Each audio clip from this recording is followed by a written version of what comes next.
हम भी वहाँ मौजूद थे, हम आंदोलन तो कर रहे थे, लेकिन जो गाड़ी जली उससे मेरा कोई लेना देना नहीं था। हाँ, ये जरूर है कि इस पुलिस के रिकॉर्ड में जब जब कहीं अन्याय हुआ था तो अनिल यादव मास्टर पुतला फूंकते हुए उनको नजर आते थे। आप आंदोलन न करिए, आप ये न करिए, बार बार वो दबाव डालते थे। तो वो कहीं ना कहीं सरकार गलत भावना से मेरा नाम डाल करके पूरे जेल भेजने का काम किया। आदमी को दुनिया का अगर कोई दुख देखना है, कोई सज़ा देनी है, तो जेल से बड़ी कोई सज़ा नहीं हो सकती है। लेकिन एक राजनीतिक व्यक्ति के लिए वो जेल, अगर आंदोलन करने में उसे जेल हो जाती है तो वो 13 महीने की हो या 13 साल की, अगर वो राजनीतिक व्यक्ति है तो उसे अन्यथा नहीं लेना चाहिए। ऐसे पद को मैं एक बार नहीं 100 बार छोड़ना चाहता हूँ जहाँ आपकी लड़ाई बंद हो जाए। नमस्कार, मैं हूं आशुतोष वत्स और आप मुझे देख रहे हैं चर्चा टीवी पर। इस समय हम हैं लखनऊ में, गोमती का किनारा है और एक जेल से छूटा हुआ नेता हमारे साथ है। हमारे साथ में जो साथी हैं, समाजवादी पार्टी से आपका संबंध है और मैं इनसे बहुत सारी बात आज करने वाला हूं। दरअसल उत्तर प्रदेश में जब से योगी आदित्यनाथ की सरकार आई उसके बाद से लगातार जो विपक्ष की भूमिका रही वो समाजवादी पार्टी के छात्र सभा की जो विंग थी उसने हमेशा विरोध दर्ज कराया। कभी काले झंडे दिखाए, कभी रास्ते में किसी बीजेपी के नेता को रोका गया। एक बार तो उत्तर प्रदेश के सीएम के साथ एक ऐसा माहौल बन गया था कि वो लखनऊ विश्वविद्यालय किसी काम से एक कार्यक्रम में थे और वहाँ पर छात्र सभा जो कि समाजवादी पार्टी के युवा नेता थे उन लोगों ने वहाँ विरोध दर्ज किया, काले झंडे दिखाए। उनकी जो गाड़ी थी उस पर एक छात्र नेता थे, उन्होंने उस पर एक हाथ दिया। मतलब ये कुल मिला के विरोध जो था समाजवादी पार्टी के लोगों ने अपना विरोध दर्ज किया, उसका खामियाजा भी इन लोगों को भुगतना पड़ा। हमारे साथ आज जो नेता हैं वो समाजवादी पार्टी छात्र सभा के राष्ट्रीय उपाध्यक्ष। सर मैं ऐसा ही हूँ जी जी। अनिल जी हमारे साथ में है, अनिल यादव जी। बहुत दिनों बाद अनिल जी हमारे साथ में मिल रहे हैं। जेल आपकी यात्रा सर कितने महीनों की रही?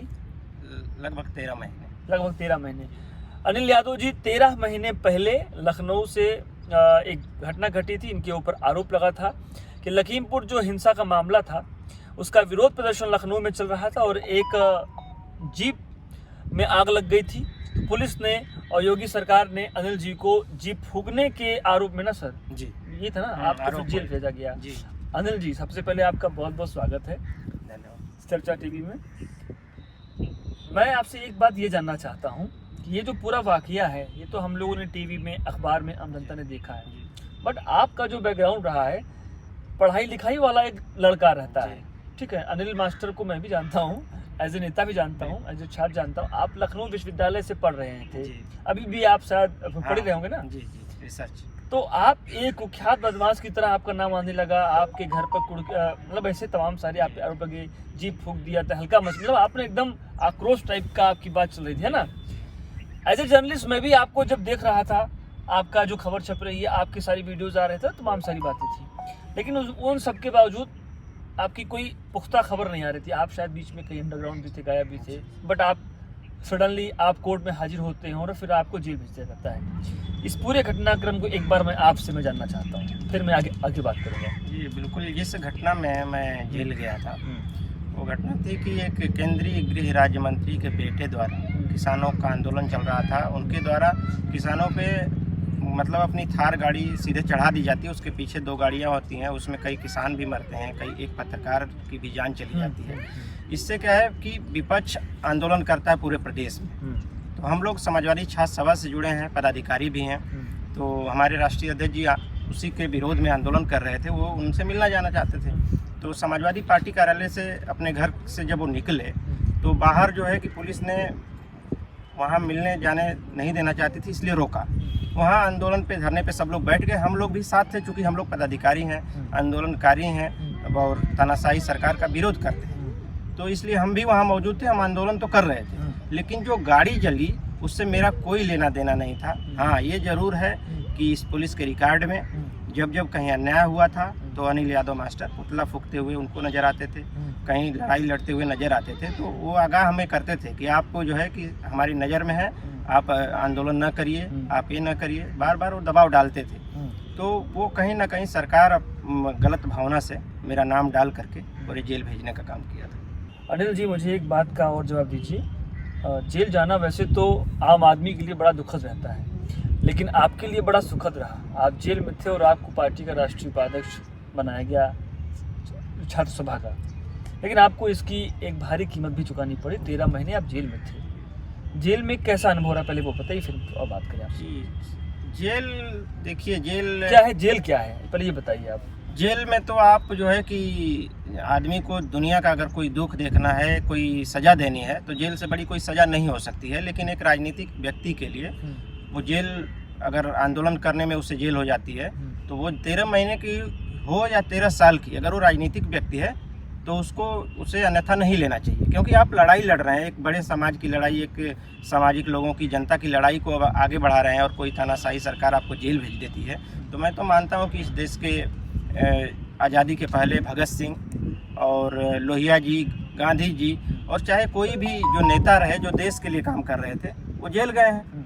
कोई अपराधी वो नहीं थे, वो आज़ादी की लड़ाई लड़ रहे थे। फिर आज़ादी के बाद भी तमाम धरना प्रदर्शन और सरकारों के खिलाफ आंदोलन हुए। जैसे जयप्रकाश जी का हम नाम लेते हैं, आदरणीय नेताजी, हमारे नेताजी मुलायम सिंह यादव जी, ये लगातार जेल रहे, तो जनता के हित के लिए रहे। तो जेल का सुखद अनुभव की बात आपने किया कि मुझे पद मिला राजनीति में। मैं मानता हूँ कि राजनीतिक व्यक्ति के लिए, आप वो व्यक्ति हैं कि जनता की लड़ाई लड़ने आए हैं, तो पद का कोई मतलब नहीं होता। आज पद है, कल नहीं रहेगा आपके जीवन में। लेकिन आप जिन मुद्दों पे लड़ रहे हैं, क्या आप वहाँ पे हैं? कहीं ऐसा तो नहीं कि आप जो है कि आपको पद मिल जाता है, आप लड़ाई पीछे छोड़ देते हैं। तो ऐसे पद को मैं एक बार नहीं 100 बार छोड़ना चाहता हूँ कि जहाँ आपकी लड़ाई बंद हो जाए। तो पद मिला, खैर ये अलग बात है कि संगठन में मैं काम कर रहा था, तो वो काम को देखते हुए मिला मुझे पद। और मैं बार बार कहता हूँ कि राजनीति में मुद्दों पे जो लड़ाई है हमारी, वो उसमें हिंसा की कोई जगह नहीं है। हमारे देश में भगत सिंह जैसा नौजवान वैचारिक व्यक्ति जो आज़ादी के लिए फांसी के फंदे पे झूल गए, मैं बार बार कहता हूँ कि उनसे बड़ा कोई वैचारिक लड़ाई लड़ने वाला इस देश में पैदा नहीं हुआ अभी तक। 23 वर्ष की उम्र में उन्होंने इनकलाब जिंदाबाद का नारा दिया। तो हम उनको प्रेरणा स्रोत अपना मानते हैं और देश की जनता के मुद्दों पे काम करते हैं लगातार। अनिल जी, एक सवाल मैं इसके साथ में और मैं आपसे पूछना चाहूँगा, आप पहली बार जेल गए थे कि दूसरी बार गए थे? पहली बार भी नहीं गया, दूसरी बार भी नहीं गया, चौथी बार गया। चौथी बार गया? अच्छा, उसके पहले भी आप जेल गए हैं जी। तो क्या इतनी लंबी यात्रा कभी रही है या ऐसी छोटी रही है? नहीं, लगभग 1 महीने की सबसे अधिक जेल थी। तो अलग अलग आंदोलनों में? जी जी, अलग अलग मुद्दों पे अलग अलग। अच्छा अनिल जी, एक बात मुझको बताइए, एक नेता के तौर पर जब आप जेल जाते हैं जी, तो भाई एक प्रकार से कैदी तो आप भी होते हैं, जी बिल्कुल, है ना? भले वो आप मर्डर नहीं किए हैं, आपने रेप नहीं किया है, आपने कुछ ऐसा जघन अपराध, लेकिन आप जेल जाते हैं। तो जब जेल जाते हैं तो जो राजनीतिक लोग जेल जाते हैं, तो मैंने सुना है वहाँ उनको टीवी, फ्रिज, कूलर, सब बड़ी व्यवस्थाएं रहती हैं। क्या व्यवस्थाएं थी आपके साथ? जी, जेल में जो है कि जैसे आम कैदी रहता है, वैसे पॉलिटिकल व्यक्ति भी एक कैदी की तरह ही, जो व्यवस्थाएं आम लोगों के लिए हैं वही हमारे लिए भी हैं। कोई ऐसा, जैसा आपने सुना है, ऐसा लखनऊ जेल में मुझे नहीं देखने को मिला। अच्छा, आपको बेड, सोफा वोफा नहीं मिला था? किसी को कुछ भी नहीं, जेल जेल है। और नहीं, अभी मैं इसलिए पूछ रहा हूँ, अभी अब्बास अंसारी की एक खबर आई कि पत्नी उनके साथ में 2-3 घंटे रहती। तो मुझे लगा शायद आपको भी कोई, आपकी शादी तो हुई नहीं है तो मैंने इसलिए पूछा कि आपको भी क्या ऐसी कोई सुरक्षा, कोई ऐसी मिला था आपको? कि ये ऐसा नहीं है कि अगर किसी पे आरोप लग रहा है कि जेल में सुविधाएं मिल रही, तो सरकार किसकी है? कहीं ना कहीं हो सकता है प्रोपेगेंडा भी हो सकता है, उसका वीडियो आप जारी करिए। हो सकता है आप कुछ बड़ी मंशा से, किसी पॉलिटिकल दुर्भावना से फंसा रहे हो किसी को। ऐसा जेल में हमें नहीं देखने को मिला कि किसी पॉलिटिकल व्यक्ति को कोई सुविधा दी जा रही हो। सबको आम सुविधाएं थी, नॉर्मल, वैसे बस 4 दीवारी के अंदर आप कैद हैं, उससे बड़ी कोई यातना नहीं हो सकती। अच्छा, जेल में जैसे आपके साथ में कई बड़े अपराधी, छोटे अपराधी, चोर उचक्के, तमाम सारे लोग मिलते ही होंगे ना? क्या बात क्या होती थी? मैं इसलिए सब पूछ रहा हूँ। यह एक ऐसा इंटरव्यू है जो एक छात्र नेता को रिप्रेजेंट कर रहा है कि हाँ, ऐसा भी आपके जीवन में है। तो जो लोग ये वीडियो देखेंगे, जिनके दिमाग में नेतागिरी का कोई भूत सवार होगा, तो उनको बहुत कुछ देखने और समझने को मिलेगा। जेल में व्यवहारिकता कैसी रहती है? मतलब आप लोग कैसे, आपका दैनिक जीवन क्या है, ये सब बताइए। हमारे लिए जेल जो है कि ये अपराधी के लिए जेल है कि अपराध किया चला गया। राजनीतिक लोगों को कई बार दुर्भावनावश अपराधी बना दिया जाता है। खैर, वो अलग मैटर है। व्यवहारिकता क्या है? व्यवहारिकता ये है कि हम तो अपने आप को ये मानते हैं कि हम अगर किसी आंदोलन में किसी सरकार ने फंसा दिया, हम चले गए जेल, तो हम उसको भी अपना अवसर बना लेते हैं। हम उसमें अपने महापुरुषों को पढ़ने का काम करते हैं। जनेश्वर मिश्रा जी को पढ़ने का काम किए हम लोहिया जी को पढ़ लिए, हम नेताजी को पढ़ लिए, मतलब तमाम किताबें पढ़ लिए जो बाहर रह के हो सकता है हमें मौका ही समय ना न मिलता। भगत अच्छा सिंह हुआ के बारे जी में हम वो चीजें नहीं कर पाते, तो अवसर में तो हमें बदलना पड़ेगा। अच्छा ठीक है, एक बात और बताइए, दैनिक जीवन क्या होता है वहाँ पे? नाश्ता पानी क्या मिल रहा था वहाँ? सब ठीक था कि खाली बस पानी पानी मिल रहा था? जेल तो सर जेल है, बाहर का खाना घर की तरह तो मिलेगा नहीं आपको। चाय जैसे आप एक दुकान पे पीते हैं और एक रेलवे स्टेशन वाली चाय आप पीते हैं, तो दोनों में अंतर है, वही जेल और बाहर सर अंतर है वही। अच्छा, वहाँ जो आपके साथ में भी और सारे कैदी होंगे, तो लखनऊ जेल में आप थे ना जी, तो वहाँ तो कुछ जगह में भी अपराधी मिले होंगे जी, आप मिलते होंगे तो डर नहीं लगता था? अरे यार इनसे कैसे मिल रहा हो? नहीं, बिल्कुल डर नहीं लगता था, इसलिए कि हमें पता है कि हम किस लड़ाई को लड़ रहे हैं, वो अपना क्या कर रहे हैं। अच्छा, उनका व्यवहार क्या होता था, वो जो उसमें कैदी होते थे? व्यवहार जेल के अंदर सभी का व्यवहार ठीक था, कोई मतलब आपको देखते ही नॉर्मली नेताजी नमस्कार जी बिल्कुल ऐसा तो होता होगा? सामान्य व्यवहार सबका था। किसी ने कहा हो कि नेताजी बाहर जाना तो मेरी माँ का इलाज करा देना, ऐसा कुछ तो नहीं हुआ? ऐसी कई लोगों का हम लोग मदद करने का काम किए जो गरीब थे काफी। अच्छा। और कई ऐसी कहानियां हैं आपको जेल में कि आप उस पे लिख देंगे कि कानून के शिकंजे में कैसे एक निर्दोष आदमी भी फंस जाता है। ऐसी भी कहानियां हैं, तमाम कहानियां हैं जो दो बच्चे प्यार करते हैं, कम उम्र है और कैसे जेल में है, और जिस लड़की से प्यार करते थे वो लड़की खुद मिलने आती है, उसके पिता ने फंसा दिया है। ऐसी तमाम कहानियां हैं। अच्छा, ऐसी भी कहानियां जेल में? ये सब देख के दुख लग रहा था कि कानून के शिकंजे में कुछ निर्दोष लोग भी यहाँ यातना सह रहे हैं। ये यातना ही है, आपको बंद कर दिया जाए कहीं पे तो ये भी लगा कि इन चीजों में सुधार होना चाहिए। देश में एक बड़े बदलाव की जरूरत है। कई ऐसे कानून हमारी सरकार ने बनाया जिसपे उसको सोचना चाहिए। मतलब जेल में जाने का एक ये भी बेनिफिट मिला, आप जान पाए, कल को आप मंत्री बनते हैं, कहीं अगर कारागार मंत्री आप बन गए तो शायद आप कुछ नया करेंगे, कोई आपकी सरकार आएगी। बिल्कुल आप करेंगे, कहीं से हर जगह से आप हर समय कुछ ना कुछ सीख रहे होते हैं। मेरा तो मानना है, मैं तो वहाँ बड़े बड़े अपराधी मिले तो बड़े अधिकारी भी मिले। अच्छा। और पुलिस के लोग जो लोगों को कुछ लोगों को फंसा भी देते हैं वो भी जेल में मिले। तो वो वहाँ क्या सोच रखते हैं, बाहर क्या रखते थे, ये भी हमें देखने को मिला वहाँ पे। अच्छा, मतलब जो पुलिस डिपार्टमेंट के लोग हैं वो जो जेल में बंद है वो भी आपसे मिले वहाँ? बिल्कुल। और वो कई लोग हमसे पश्चाताप अपना व्यक्त किए कि हम ऐसा गलत भी जीवन में किए हैं, कहीं ना कहीं वो बाहर ऐसा नहीं होना चाहिए, पुलिस को ऐसा व्यवहार नहीं करना चाहिए। पुलिस में अच्छे लोग भी हैं, बुरे लोग भी हैं। वो तो मानव है जी, इंसान बिल्कुल है। इंसान अच्छा भी होता है, कोई डिपार्टमेंट बुरा नहीं होता। क्या है कि जब आम इंसान है और उसके ऊपर कहीं पावर मिला उसे, तो उसे समझ में नहीं आता क्या करना, कहीं दुरुपयोग हो जाता है। घमंड और ईगो दोनों मिल जाता है, बिल्कुल। तो उसको कुछ ना कुछ तो आपको ऐसे लोग मतलब मिले जिन लोगों ने बताया। अभी क्या माहौल चल रहा है? अभी तो अनिल जी बाहर आ गए हैं, अब क्या है? अब आप फिर से वापस आ गए, लखनऊ में हैं, अब क्या उद्देश्य लेकर के आए दोबारा? क्योंकि भाई जेल में रहे होंगे, बहुत सारी बातें दिमाग में रही होंगी, बहुत सारी उलझने रही होंगी, बहुत सारी कुंठा भी रही होगी, वो सब निकल गई होगी। अभी अनिल मास्टर कभी हमें व्यक्तिगत किसी से कोई कुंठा नहीं रही, क्योंकि हम एक सरकार और लोकतंत्र में एक सरकार के खिलाफ लड़ाई लड़ रहे थे, जिससे हमारा नीतिगत विरोध है, वो विचारों का विरोध है और उनके कामों का विरोध है जो गलत करते हैं। तो इसलिए किसी से व्यक्तिगत नहीं है। हाँ, सरकार के खिलाफ गुस्सा है तो हम उसको किस तरह से व्यक्त करना जानते हैं, किस तरह से हमें उनसे लड़ाई लड़ना है। उस आंदोलन करके हम पुतला फूंक सकते हैं। इस देश में सरकारों का पुतला फूंक के एक सिंबॉलिक तरीके से हम दिखाते हैं कि आपका विरोध कर रहे हैं, ये आपकी चीज़ गलत है। तो ये तो हमारा जारी रहेगा, धरना प्रदर्शन आंदोलन जब तक सरकार के खिलाफ है। अगर गलत कहीं हो रहा है, हाथरस जैसी घटना पे मैंने माननीय मुख्यमंत्री जी के दरवाजे पे पुतला फूंका, कहा कि ये गलत है, रात के अंधेरे में आपकी पुलिस एक लड़की के 100 पे पेट्रोल डाल करके जला देती है। ये कहीं भी नहीं लिखा है, किसी भी धर्म के संस्कारों में नहीं लिखा है। इस पे हमारी हाई कोर्ट के जज साहब ने कमेंट किया, हाई कोर्ट ने कमेंट किया कि क्या किसी अमीर की लड़की होती तो ऐसा व्यवहार सरकार करती आपकी? ऐसा उन्होंने सवाल किया था उस समय। बिल्कुल, जो हुआ बहुत गलत हुआ। इन मुद्दों पे लड़ाई जारी रहे। अच्छा अनिल जी, एक बात मुझको और बताइए, आपने ये बहुत अभी बढ़िया बात कही कि अगर अमीर की बेटी होती तो क्या आप जला देते, ये हाई कोर्ट ने अपनी बात रखी। उत्तर प्रदेश में इस समय योगी जी की सरकार है, उससे पहले आपकी भी सरकार थी, अखिलेश यादव जी की सरकार थी। बहुत सारी घटनाएं घटती थी, ऐसा नहीं कि इसी में होता है, बहुत सारी वहाँ भी घटती थी, यहाँ भी घट रही है। कानून व्यवस्था पहले भी शायद, अगर आपको, अच्छा ये बताइए, अभी मैं ये सवाल आपसे मैं पूछ लेता हूँ, कानून व्यवस्था आप बाहर निकल के आए हैं जेल से, अंदर की व्यवस्था और बाहर की व्यवस्था में क्या फर्क देखते हैं आप? कुछ बताएंगे इसके बारे में?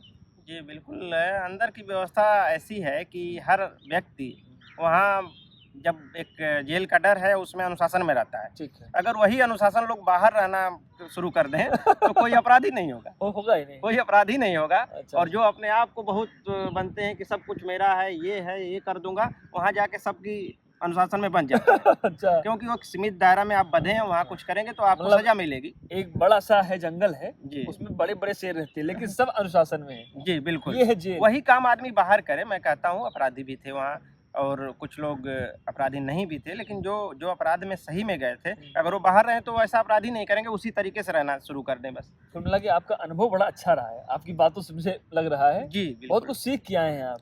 हाँ बिल्कुल, हुँ। हर जगह सीखना जैसे चाहिए। कहते हैं कि पॉजिटिव लोग हर जगह जाते हैं तो कुछ ना पॉजिटिव लेके आते हैं। तो अनिल मास्टर भी जब जेल से निकले हैं, तो कुछ पॉजिटिव चीज़ें लेके निकले हैं। जी बिल्कुल, और उस हाँ? जेल से, जब हाँ। जेल में जाने के बाद हाँ। लोग बहुत अच्छी उम्र के लोग जो जीवन का काफ़ी अनुभव देखे हैं, वो जेल में जाने के बाद टूट जाते थे, 15 दिन में रोने लगते थे। मैंने 3 महीना में लोगों को डिप्रेशन के कारण पागल होते हुए देखा, डिप्रेशन में जाते हुए देखा, हॉस्पिटल में एडमिट होते हुए देखा। तो बहुत सारी चीज़ें देखी, क्योंकि जीवन का ये हिस्सा है। आप मान के चलिए, अगर हम किसी पार्टी में हैं, आंदोलन कर रहे हैं और इससे डरें कि जेल जाना पड़ेगा और वहाँ जेल में हमें लंबा रहना पड़ेगा, तो फिर हम आंदोलन नहीं कर पाएंगे ना। और भगत सिंह को जब आप आदर्श मानते हैं, तो आज के युग में हर आदमी कहता है कि भगत सिंह होना चाहिए, लेकिन अपने घर में नहीं पैदा होना चाहिए। दूसरे की। तो ये सोच तो त्यागनी पड़ेगी ना हमको, आपको। हम छात्रों की लड़ाई लड़ रहे हैं, आप तो देखते हैं। हुँ। काफ़ी समय से आप पत्रकारिता में हैं। हुँ। हम लोग जब बीए और पीजी की, बीए एमए की पढ़ाई शुरू किए थे, तब से हम लड़ाई भी लड़ रहे हैं, आप देख रहे हैं पत्रकार के रूप में। बिल्कुल, बिल्कुल। तो हम जानते हैं कि जिस छात्रों की लड़ाई को हम आगे बढ़ाए हैं, हुँ।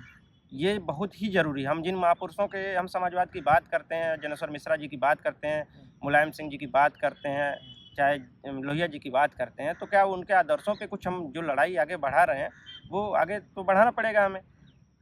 इसके लिए हमको काम तो करना बिल्कुल। पड़ेगा। अनिल जी कुछ राजनीतिक बात करें आपसे? जी, बिल्कुल। क्योंकि आप भी नेता हो गए हैं, बड़े नेता हैं नहीं आपकी सर, हम आपकी बहुत चर्चा है। बस मैं यही पूछना चाहूँगा आपसे, इस समय देश और उत्तर प्रदेश, मतलब कि एक प्रदेश है, एक पूरा देश है। दोनों जगह बीजेपी की सरकार चल रही है। केंद्र में बीजेपी है और जी। आपके यहाँ आप जहाँ हम लोग बैठे हैं, ये भी यूपी में आता जी। है और हम लोग भी योगी सरकार में हैं। ये बताइए कि बहुत सारे मुद्दे हैं, जी। जो कि सरकार के खिलाफ लड़ने के लिए रहते हैं। जी, जी। आप जेल भी गए देखिए, जी, है ना? बिल्कुल। किसी न किसी कारण से आप हाँ। गए ना, आंदोलन कर रहे थे। जी, छात्र जीवन आप जी रहे हैं, हिंदुस्तान में जो जनसंख्या है, जी। उसमें कोविड जैसी महामारी बिल्कुल। आ गई। हाँ। बहुत कुछ विनाश के बिल्कुल। हम लोग उसके बहुत करीब पहुँच चुके जी, थे, बट वापस बिल्कुल, आए, बिल्कुल। धीरे-धीरे सब ठीक हो रहा है। जी। एक बार फिर से वो चीज़ें बराबर हो रही हैं। लखनऊ में इन्वेस्टर समिट फलाना-ढमकाना, बहुत सारी बातें हो रही हैं। इन सब के बीच कुछ ज़रूरी मुद्दे हैं जो छूट जा रहे हैं और जी। आपकी पार्टी के अंदर जो बड़े-बड़े नेता अभी हैं, जी। वो कुछ ऐसी बातें कर रहे हैं जिसमें समाज में वैचारिक मतभेद के साथ-साथ जी। जाति मतभेद होने लगा है। जी। आप जेल से छूट के आए हैं, दोबारा से आप एक बार फिर से राजनीति में आपका पदार्पण हो रहा है। अब तो खैर बड़ी ज़िम्मेदारी भी है राष्ट्रीय उपाध्यक्ष के रूप में। जी। कैसे देखते हैं आज की इस राजनीति को आप? ये राजनीति जो है, देखिए, लोहिया जी कहते थे जैसे धार्मिक मुद्दे उठाए जा रहे हैं देश में। ठीक। तो लोहिया जी कहते थे कि धर्म जो है एक दीर्घकालिक राजनीति है और राजनीति एक अल्पकालिक धर्म है। ठीक है। तो अच्छा, जी, ये लाइन फिर से बोलिएगा। जी, लोहिया जी कहते थे कि हाँ। धर्म जो है हुँ, एक दीर्घकालिक राजनीति है और राजनीति अल्पकालीन धर्म है। बहुत बड़ी बात कहते हैं। जी। तो हम मानते हैं कि जब सरकारों को, किसी भी सरकार को, आपको बिजली, शिक्षा, स्वास्थ्य जैसे मुद्दों से ध्यान भटकाना हो, तो इसको लाके बीच में खड़ा कर दो। मेरा मानना है, जिस नेता ने, समाजवादी पार्टी के बड़े नेता हैं, उन्होंने जो कमेंट किया, चाहे जो बात कही, उस बात को समझने की आज के परिवेश में ज़रूरत है। उन्होंने किसी जात का नाम नहीं लिया, उन्होंने किसी भगवान का नाम नहीं लिया, उन्होंने 4 लाइनों पे बात की। उन्होंने कहा ये लाइनें हमें गलत लग रही हैं। हाँ, लेकिन हाँ। हम बार-बार कह रहे हैं कि उन्होंने जो भी बात, स्टेटमेंट दिया, उसको उस सरकार के लोग, सत्ता में बैठे लोगों ने किस तरीके से तोड़ा। कहा कि भगवान राम को इन्होंने गाली दिया, इन्होंने जो है कि हिंदू धर्म पे सवाल खड़ा कर दिया।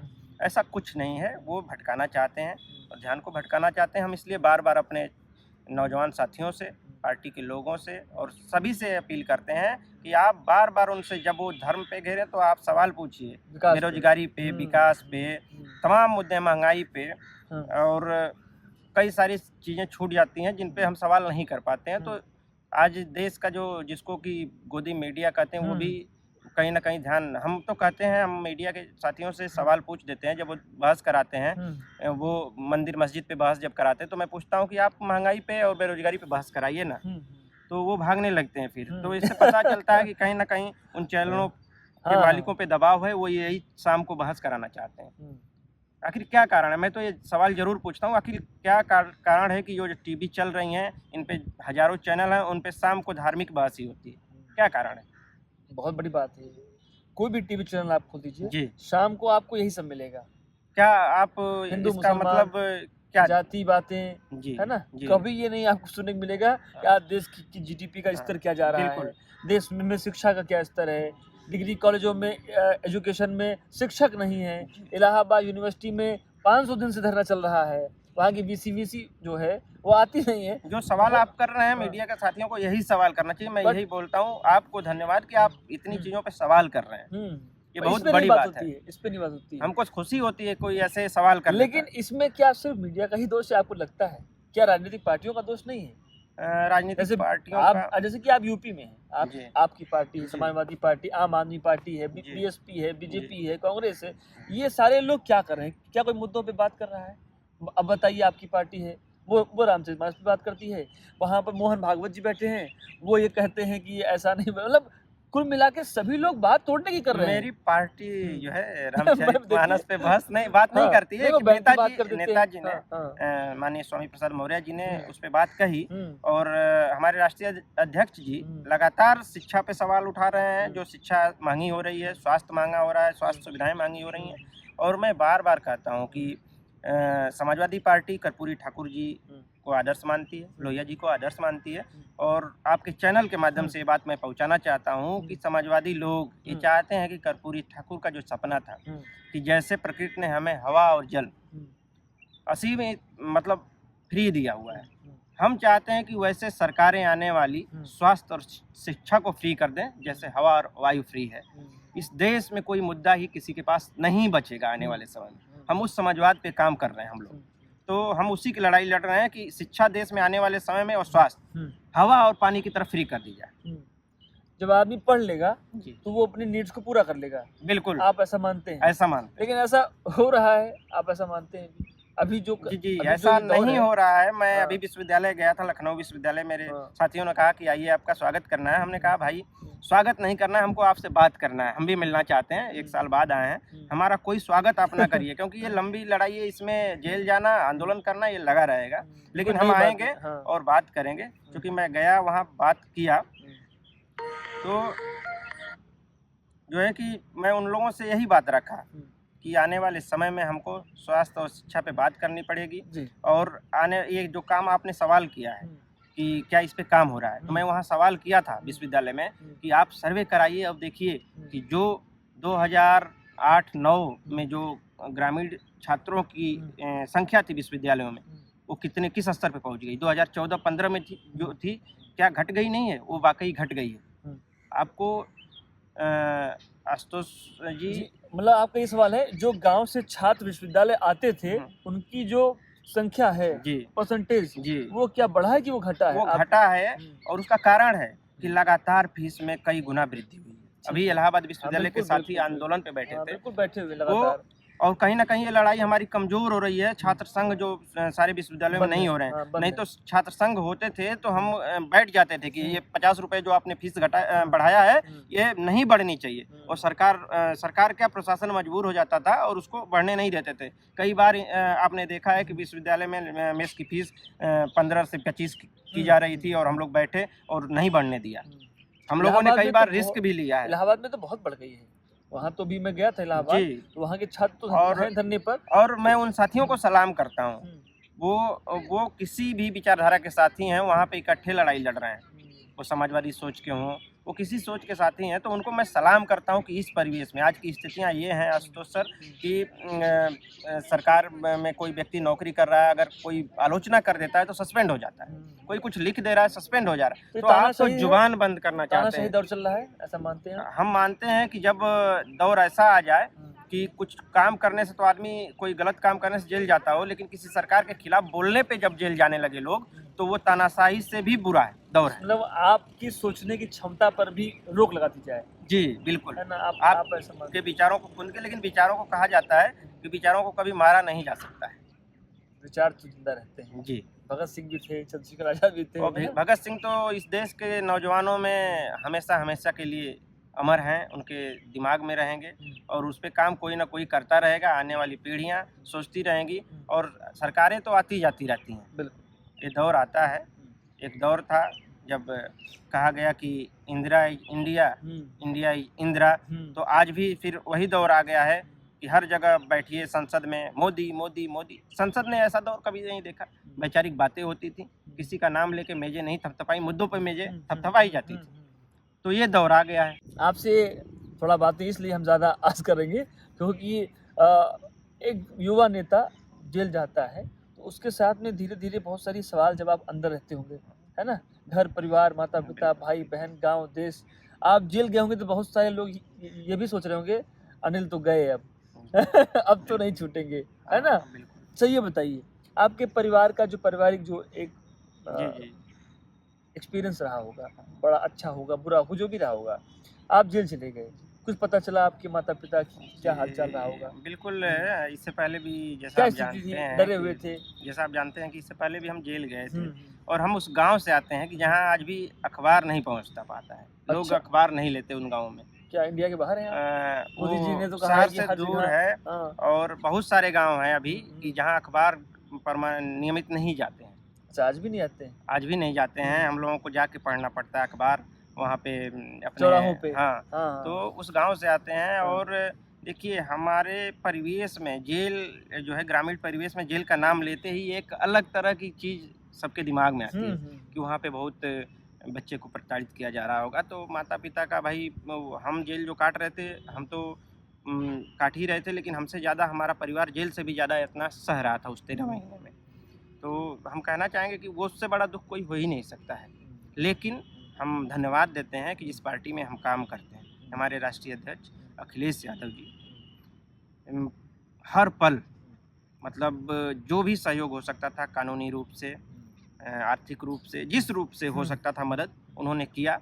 परिवार को ये एहसास नहीं होने दिया कि मतलब बच्चे को कोई दिक्कत है, मेरे बेटा को, मेरे भाई को कोई दिक्कत है।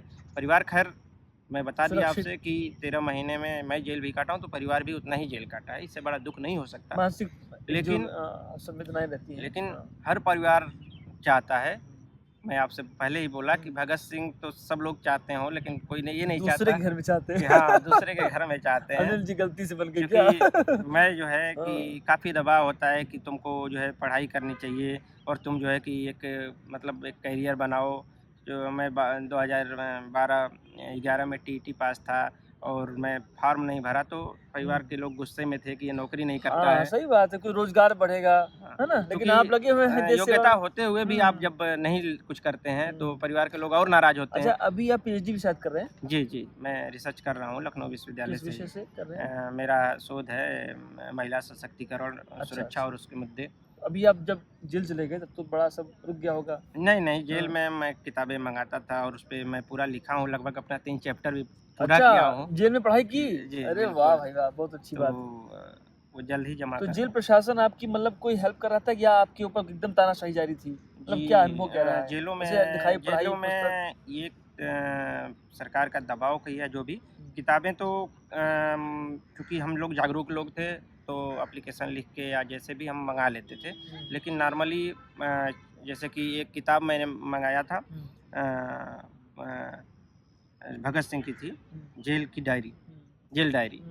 अब वो गेट पे पढ़ते ही कर्मचारी ने मना कर दिया। अच्छा। सोचिए क्या सोच है लोगों की कि भगत सिंह की किताब जेल डायरी पढ़ करके आप सरकार का आपके ऊपर डर है, प्रेशर है कि आपको लगता है कि ये लोग पढ़ लेंगे, दिक्कत होगी। एक क्रांतिकारी और बन जाए। हाँ, और आप जो है चिट्ठी किसी को नहीं लिख सकते। हमने डिप्टी जेलर थे एक, उनसे रिक्वेस्ट किया कि हम नेताजी को जो है कि नेताजी लिखना चाहते हैं। को पत्र लिखना चाहते हैं और नेताजी के को श्रद्धांजलि भी देना चाहते हैं, पत्र के माध्यम से हम अपनी पार्टी कार्यालय भेजना चाहते हैं। तो साफ साफ मना किया गया। तो ये सब चीज़ें हैं कि ये दबाव है जेल से कि आप कुछ लिख नहीं सकते, सरकार के खिलाफ कुछ लिख नहीं सकते। हम अपने पत्रकार साथियों को कुछ भेजना चाहते हैं तो नहीं भेज सकते, बता नहीं सकते। ये तो खुलेआम चीज़ें हैं, ये तो गलत है। लोहिया जी भी थे, अंग्रेज़ों के ज़माने में गांधी जी थे, नेहरू जी थे, ये लोग तमाम जेल की चिट्ठियाँ आज भी हैं। तो हम तो मानते हैं कि उस दौर भी ठीक था कि जेल से लोग जो है कम से कम हाँ, भेज लेते थे। हम लोग भी देख रहे लेकिन हैं। आज नहीं भेज सकते आप। आज कहीं वैचारिक रूप से आप इनसे मतभेद रखते हैं और आप हमने लिख दिया तो पढ़ के वहीं से वापस कर दिया जाएगा। हाँ कि भाई ये नहीं भेजा नहीं जाएगा भाई। तानाशाही तो प्रकार से। वो अधिकारियों की भी गलती नहीं है, आप ऊपर समझ से- रहे हैं, हाँ, उनके ऊपर से ऊपर भी आदेश। दबाव है कि हम न कहीं हटा दिए जाए। डर डर है, है। मैं महसूस किया, साफ है ये डर। तो ये चीज़ें दूर होनी चाहिए, इस पे काम भी करना है। और आपने अभी देखा होगा कि एक अधिकारी थे, IPS अधिकारी थे, जेल में थे, आप समझ जाएंगे। और उन्होंने आरोप लगाया था कि हमारी इतनी चिट्ठियाँ दबा दी गई। हाँ, अमिताभ ठाकुर की बात कर जी, तो तमाम लोग थे। होता है ऐसा। अच्छा खैर, आपसे मैं चलते चलते कुछ चीज़ें और मैं पूछना चाहूँगा। अनिल यादव मास्टर 8 से 13 महीने पहले और 13 महीने बाद जब बाहर निकल के आए हैं तो क्या बदलाव देख रहे हैं, राजनीति क्या देख रहे हैं, क्या आप करने जा रहे हैं आप? जी, मैं जब जेल गया था तो सरकार का इस सरकार का पहला कार्यकाल समाप्त होने वाला था और जब मैं आया हूँ तो दूसरा शुरू हो चुका है। हाँ, और बदलाव ये देख रहा हूँ कि जिस आक्रामकता के साथ सरकार ने विपक्ष को कुचलने का काम किया था, उसकी आक्रामकता बढ़ी है और कहीं वो इतना बढ़ गई है, उस घमंड में चूर सरकार है कि दूसरी बार मैं सरकार बना लिया और तमाम तिकड़म करके चूँकि ये सरकार आई है और वो इतनी बढ़ गई है कि एक हमारे विधायक हैं समाजवादी पार्टी के इरफान सोलंकी, क्योंकि वो जनता में लोकप्रिय हैं और कई बार से चुने जा रहे हैं। ठीक है। उनको एक मामले में सरकार जेल भेजती है और मात्र 18 दिन में 15 मुकदमे लाद देती है। और चूंकि एक उनका उदाहरण मैं दे रहा हूँ, ऐसा आप देख सकते हैं आजम खान साहब के साथ हुआ, ऐसा तमाम विधायक हैं जो जनप्रतिनिधि। आप संदेश क्या देना चाहते हैं आने वाले समय में, आप क्या संदेश देना चाहते हैं? कभी सरकारें बदलेगी तो आप लोकतंत्र को किस तरह से बना देना चाहते हैं? फिर वो नकल करेंगी ना इसका, तो ये गलत है, ये चलन गलत हो रहा है। और कहीं ना कहीं बुलडोजर जो इनका चल रहा है, ये दिखावा तो है कि हम अपराधियों पे चला रहे हैं, लेकिन उसकी एक अपराधी पे बुलडोजर चल रहा है, जैसे बड़े अपराधी पे, तो 10 जो है उसके आड़ में निर्दोषों पे चल जा रहा है। आप अभी कानपुर देहात की घटना को देखिए ना, कल हुई 2 लोग जल के मरे और एक घायल हैं। वो उनका चेहरा देख करके क्या उस चेहरे में जला दिया गया। उस चेहरे में तो लोकतंत्र आज का समझ में आ रहा है कि उसी तरह से लोकतंत्र को भी उसी चेहरे जैसा बना दिए ना। हम देख नहीं सकते उस घटना को, हम सोचने पे सिहर जाएंगे। तो ये नहीं होना चाहिए। इसमें आप किसका दोष मानते हैं? सिस्टम कमजोर चल रहा है या इतना सिस्टम खाली हो चुका है, या जैसे अभी आपने बात की वो जो मसला है, अभी आपने बहुत अच्छी बात हमसे कह दी, बुलडोजर वाली और ज़मीन वाली बात। भूमाफिया बहुत सारे हैं, जो बड़े भूमाफिया हैं उनके घर पर या उनकी दुकान पर या उनकी इमारत पर बुलडोजर जाते ही रुक जा रहा है और ऐसे गरीबों की बस्तु जार जा रही है। नहीं, आपकी बात सही है। मैं तो उदाहरण आपकी पार्टी में भी हुआ है, खैर नाम मैं नहीं लूँगा, आपको उदाहरण देता हूँ। जो विपक्ष से जुड़े अपराधी हैं, मतलब माफिया नाम है, जो बड़ा नाम बनाया गया, बड़े-बड़े नाम है, विपक्ष से जुड़े हैं, वो नहीं चल जा रहे हैं। नहीं, उनके विपक्ष से जो जुड़े हैं उन पे तो खूब चल जा रहा है सब कुछ। जो सोचिए आप, मैं पूर्वांचल में आप नजर दौड़ा लीजिएगा, मैं फिर कह रहा हूँ कि जिन विपक्ष के आपके विपक्षी जो भूमाफिया हैं या जो लोग भी माफिया हैं, उनका जिन पे कारोबारों पे कब्जा था, कोयला का कारोबारों पे जिनका कब्जा था, उनसे छुड़ा के आपने अपने वाले माफिया को शिफ्ट कर दिया। ये कौन सा न्याय है साहब? आप अगर दूर करना चाहते हैं चीज़ों को तो बराबर से सारे माफियाओं को किनारे लगाइए, खत्म कर दीजिए। इसका मतलब कि आप जो है ये दुर्भावना बस कर रहे हैं कि ये उनके वाले माफिया अच्छे होंगे, आप वाले माफिया बेकार माफिया हैं। तो माफिया होता है ना। तो ये आप कह रहे हैं ना तो बात ये है ना, उनके वाले माफिया जैसे हैं तो वो भाई सही होंगे। तो यही मैं कह रहा था कि वो ये गंगा जल से धुले चीजें गए हैं। मीडिया का, जो आपने कह रहा था कि आपने कहा था कि मीडिया का क्या रोल है, तो यही रोल है, ये मीडिया को दिखाना चाहिए। जो हमारी तथाकथित बड़े घराने मीडिया के जो माने जाते हैं, उनको ये चीजें दिखानी चाहिए कि ये देखिए, जैसे दिखाना, ये देखिए फलाने की कोठी गिरा दी गई, तो ये भी दिखाना चाहिए, ये देखिए फलाने की कोठी ये बनी छोड़ हुई दी है। गई, ये बहुत बड़ी हो गई, हाँ। और यहाँ और सुरक्षा गार्ड बढ़ा दिए गए और सुविधाएं दे दी गई। हाँ। तो ये कहाँ है? यही तो न्याय है, यही तो हमारे देश की ये छात्रों, नौजवानों जो लड़ाई लड़ रहे हैं उनका काम है और मीडिया का काम है। अच्छा खैर, बहुत सारी बातें हो गई आपसे। 24 का चुनाव आने अब जा रहा है, 2024। समाजवादी पार्टी, बसपा, कांग्रेस, अभी जी। राहुल जी अपनी यात्रा और तक करके आ गए हैं, है ना, वो भी संसद गए आराम से उन्होंने। अभी ये बताइए, यहाँ पर योगी जी का दावा है चारों तरफ विकास की धारा बह रही है। समाजवादी पार्टी के 4-5 लोग सब जेल चले गए हैं जो अच्छे नेता थे, मतलब जिनके नाम पे समाजवादी पार्टी आगे काम करती थी। आपका ये दुर्भाग्य है या चाहे जो है, नेताजी भी साथ नहीं है अब। मतलब अब वो भी इस पृथ्वी पर नहीं है, जहाँ भी होंगे। खैर, अखिलेश यादव जी भी अपना काम कर रहे हैं और लगातार विपक्ष पे जो है आरोप प्रत्यारोप। क्या तैयारियां हैं आप लोगों की? और एक बात मैं बहुत खास पूछना चाहूँगा, क्या ब्राह्मणों को टारगेट किया जाएगा इस बार के लोकसभा चुनाव में, जैसा कि बीजेपी से भी देखा जा रहा है और सपा से भी? आपका इस पर आपका क्या जवाब है? हिंदू मुसलमान के बाद जहाँ तक अब शुद्ध और क्या ब्राह्मण होने जा रहा है? जी बिल्कुल, जहाँ तक बात है 2024 की, तो इस देश में अभी आपने जिक्र किया यात्रा का, तो समाजवादी नेता चंद्रशेखर सिंह ने उस समय भी एक दौर था, उसमें अकेले दम पे उन्होंने यात्रा निकाली कन्याकुमारी से लेकर के, और बहुत बड़ा बदलाव उन्होंने किया, देश के प्रधानमंत्री भी बने और एक लड़ाई को खड़ा किया। सभी लोग यही कहते थे कि कोई मतलब नहीं है विपक्ष का, और ये जो है कि सरकार नहीं जा सकती है। तो कहीं ना कहीं ये भावनाओं का देश है, मैं बार बार कहता हूँ कि ये भावनाओं का देश है। क्योंकि जब आप सपने दिखा देते हैं भावनाओं के देश में जनता को कि हम जो है कि खाते में ये कर देंगे, फिर उसके बाद आप तमाम चीज़ें दिखा देते हैं, तो लोगों को लगता है कि ये अच्छा कुछ करेंगे। जब बार बार किसी चीज़ को 100 बार बोला जाए तो यही लगता है, जैसे बोला जाए कि ये राष्ट्र विरोधी है। ये साहब, इस देश में जो लोकतंत्र में लड़ रहा है विपक्ष ना, वो भी राष्ट्र हित में ही काम कर रहा है, नहीं तो कहीं ना कहीं फिर राजा का शासन हो जाएगा इस देश में। तो अब लोग बदलेंगे 2024 में। मुद्दे जो आप मुद्दों की बात कर रहे हैं, वो मुद्दे भी बदलेंगे।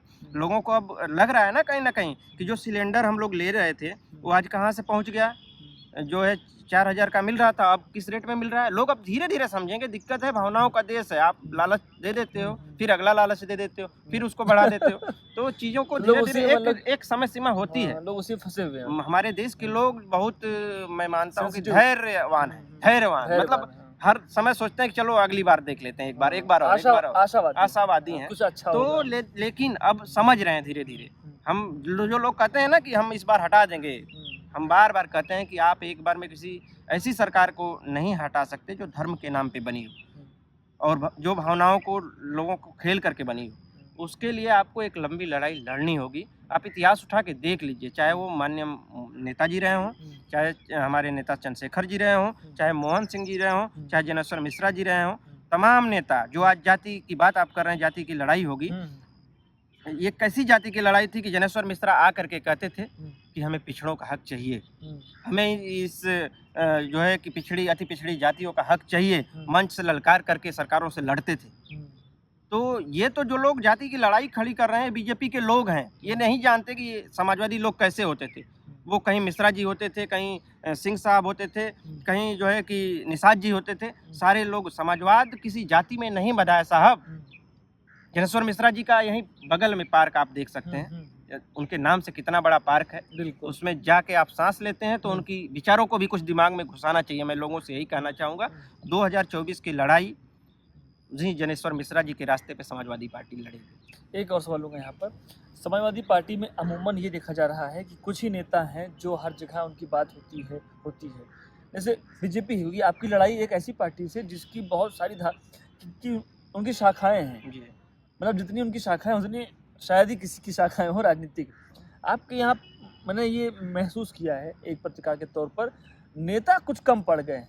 तो आपको लगता है कि आपकी पार्टी के नेतृत्व को आप जैसे युवाओं पर ध्यान देना चाहिए या कुछ ऐसे नेताओं पर उनको टिकट देना चाहिए, नई विचारधारा को देना चाहिए?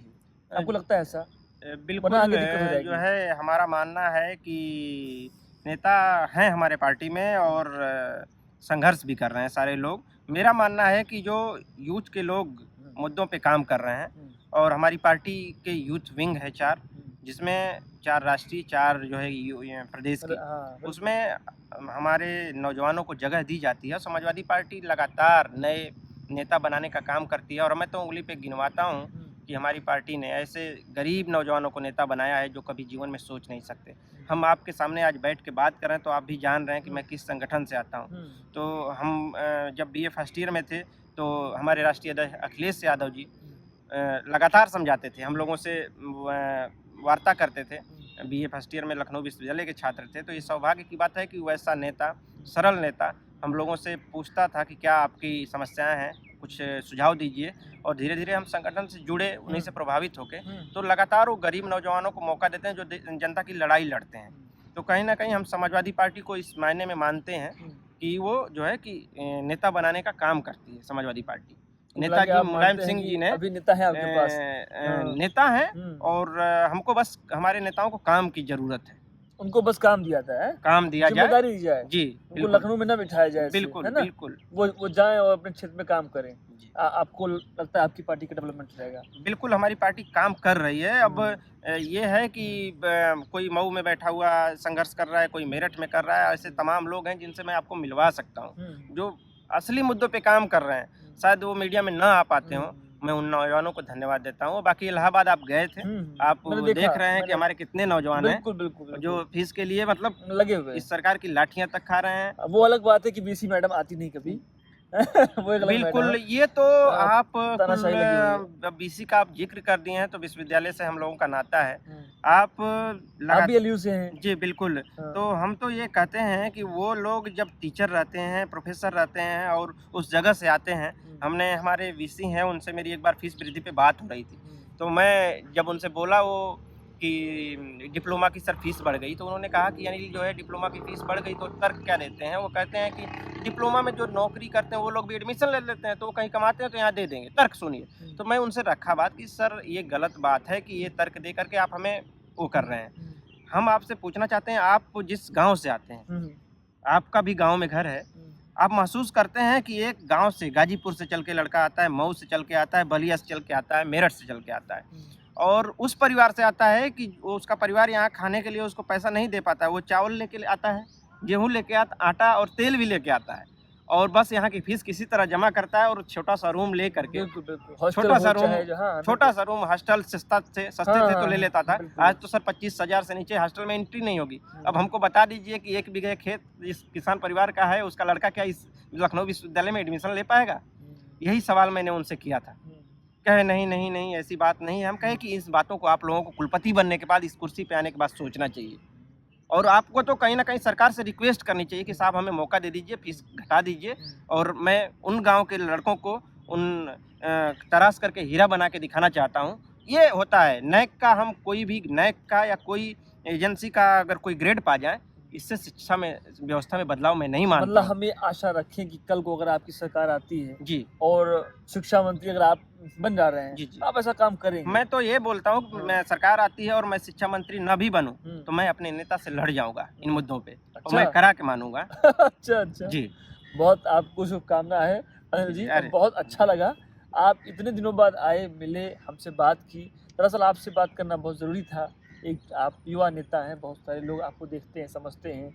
सिर्फ पार्टी की ही बात नहीं है, आप समाज में भी हैं। बहुत सारे लोग जो बाहर से आपको देख रहे हैं वो अनिल जी को जाने तो।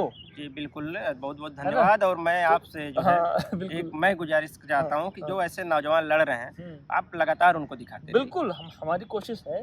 दरअसल हम उन मीडिया की तरह नहीं है जो वहाँ पर हिंदू मुसलमान की बात कर रहे हैं। हम क्यों आपके इसके लिए शुभकामनाएं, है ना? हम भी चाहते हैं अच्छी बात हो, अच्छे मुद्दों पर बात हो। अनिल जी आपका बहुत बहुत शुक्रिया हमसे बात करने के लिए। तो आज हमारे साथ में एक ख़ास मेहमान हैं। अभी अगले एपिसोड में हम आपको फिर मिलेंगे किसी नए मेहमान के साथ। देखते रहिए आप जो है चर्चा टीवी। अनिल जी, मैं एक रिक्वेस्ट मैं आपसे कहूँगा, जो आपके चाहने वाले हैं उनसे ये कह दीजिए कि चैनल को सब्सक्राइब कर ले। बिल्कुल है ना? बिल्कुल हम लोग अच्छा काम कर रहे हैं, है ना? बिल्कुल आप जो है जनता की आवाज़ को उठा रहे हैं, तो मैं बिल्कुल आगे बढ़ाएंगे हम लोग इसको। ठीक है, बहुत बहुत शुक्रिया। देखते रहिए चर्चा टीवी। Thank you.